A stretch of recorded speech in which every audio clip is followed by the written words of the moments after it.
want to be.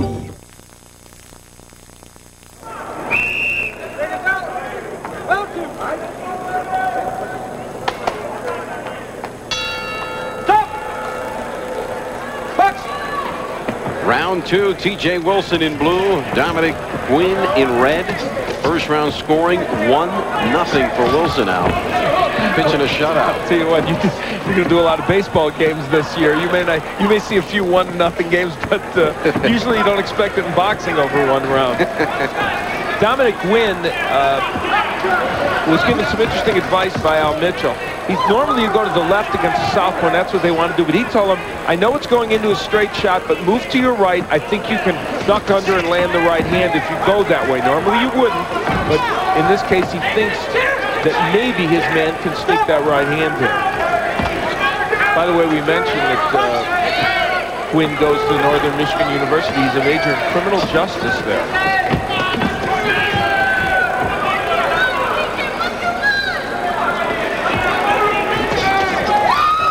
T.J. Wilson is starting now to land some combinations against Guinn. Stop!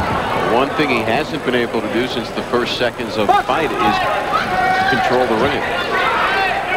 Wilson has had his way in that regard. What a difference for Dominick Guinn. And T.J. Wilson felt it would be. Said he's been walking through people, knocking them out, but not facing people that come at him like I do. There's the hook to the body by Guinn. And that has been a weapon he hasn't used very much.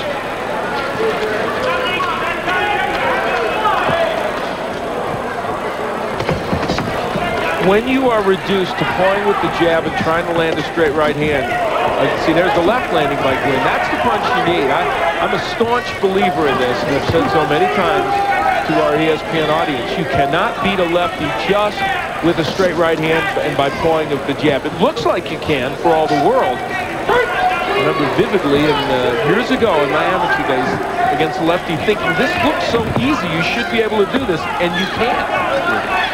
Once in a while you'll get lucky and land that right if you've got power. But beyond that, if you don't step to your left and crank up left hooks, you just are not going to beat a lefty. Stop!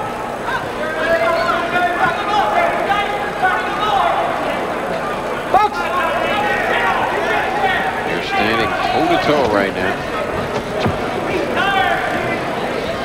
Lyle Ackelstead, the third man in the ring.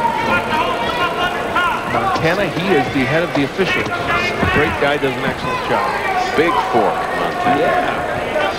Beautiful country. Beautiful country here.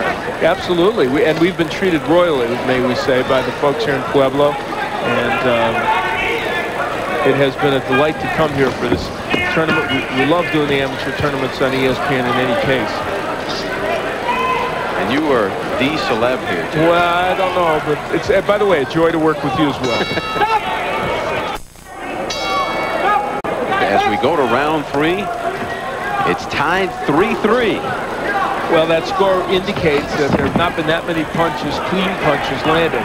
Al Mitchell said an interesting thing to Dominick Guinn. He said, you got to hurt him. You have got to get that right hand in, throw it with conviction. There he throws a couple double left hooks on the inside, which I also think is important for Dominick Guinn.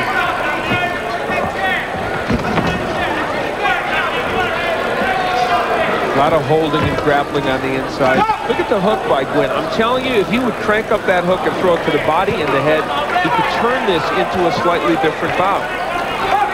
Taking a point away for holding. First time we've seen that. And what will happen is they will add 2 points to the score of Dominick Guinn. And you know, while you don't like to see referees have such an impact, I think Lyle was right because Wilson has been doing a lot of holding here.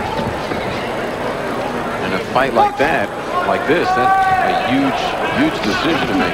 It really is, and I think in this case warranted because Wilson has done a lot of holding throughout this match and probably has received 2 cautions from Ackelstead that maybe we didn't see. Because the third one, you have to take the points away. It becomes a warning. So Guinn in great position here now in the final round. It hasn't been, in all truth, as pleasing a match as we would have thought. Guinn has been unable to really get his power going, and T.J. Wilson, this is his style. It's a mauling, brawling kind of a deal that doesn't usually produce startling results, but often produces wins for him. Right now, he could be that first U.S. champion from Arkansas. Good right by Guinn. Now he's putting his punches together and being very aggressive. I don't know if he knew the score entering the round, but if he did, he knew he jumped up by 2 quick points. And he has landed some good shots as well. You wonder if the big fella's wearing down. And Guinn thought that Wilson wouldn't be in the kind of shape to sustain against him. And I think T.J. Wilson, oh, nice left by Wilson, but I think Wilson is breathing heavily in this round.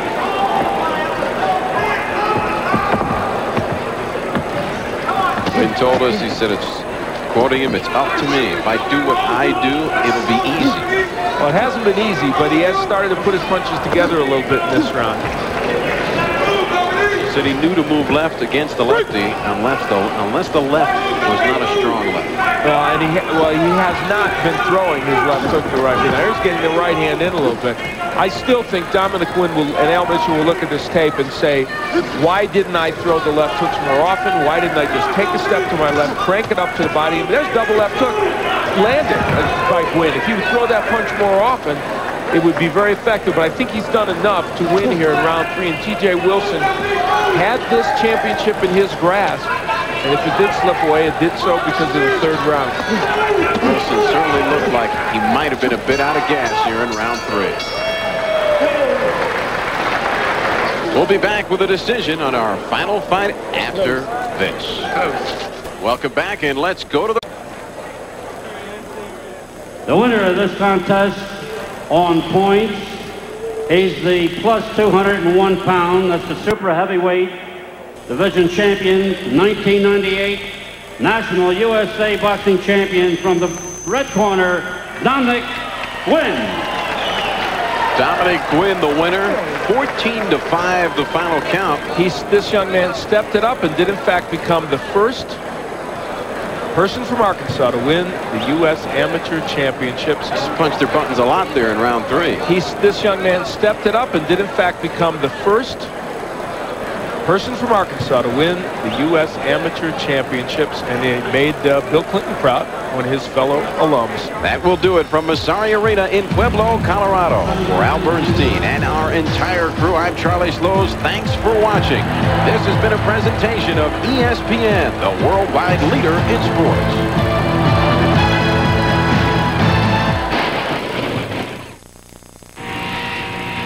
Your Yankees, you gotta